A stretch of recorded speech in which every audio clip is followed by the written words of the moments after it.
Jatend piny Kenya William Ruto nyowalo jatend duond bura mar Amani National Congress Musalia Mudavadi lemo mauchuogo mar jatelo maduong' mar jotend migepe paro medo nyuolore e kind oganda jo Kenya ka bende poni lemo no ni oluore kod chike kata oyo mana kaka imiyo ler kod Walter Nyambaga ma bende ne olidho wach kod Jolony. The position of the Prime Cabinet Secretary, and I have appointed my brother Wycliffe Musalia Mudavadi into that office. Bang jatend piny Kenya William Ruto walo jatend ANC Wycliffe Musalia Mudavadi kaka jatelo maduong' motelo ne jatend migepe kendo lero moko kuom tije mage mokelo kanyakla rango tije mag jotend migepe e tudruok mag od bura kaachiel kod piny owacho e kind mamoko. He is probably the most senior office after the office of the President and Deputy President. He will assist the President and Deputy President in the coordination and supervision of government ministries and state departments,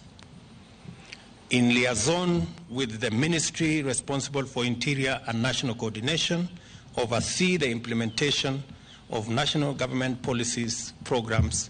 and projects, chair and coordinate national government legislative agenda.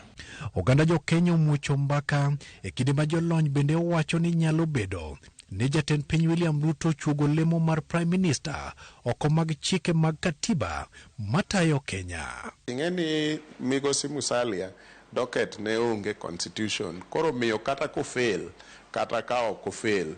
onge kuma jopiny nyalo dhiye giminyalo timie onge nikech docket ne no onge kudhi e mbele do tibro yud ni mano docket ma en administrative chuoga mai gima obalo wang'wen to koro tij ministry ni kendo gipogo moro matin Musalia timone coordination to moko ka ne Rigathi timone en jalup Rigathi kosa enango nikech lemo momiego duto onge chik wan kaka ne waneno nonego miya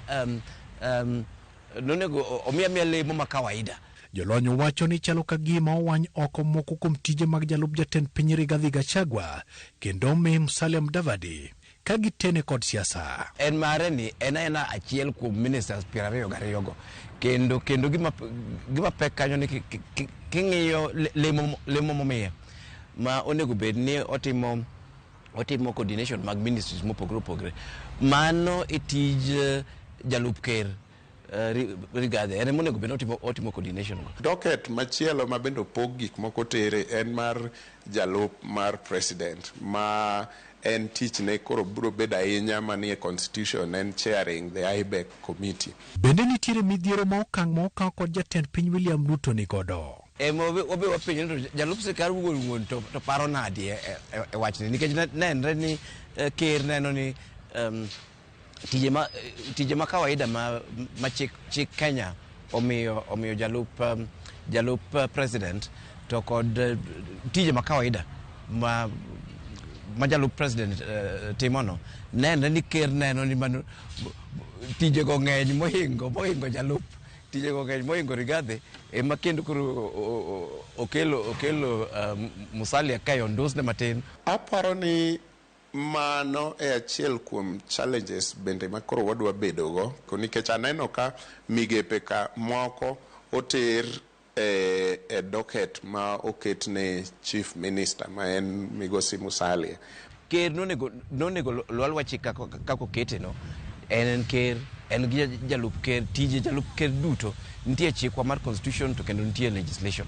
Walter Nyambaga, Ramogi TV, Nairobi.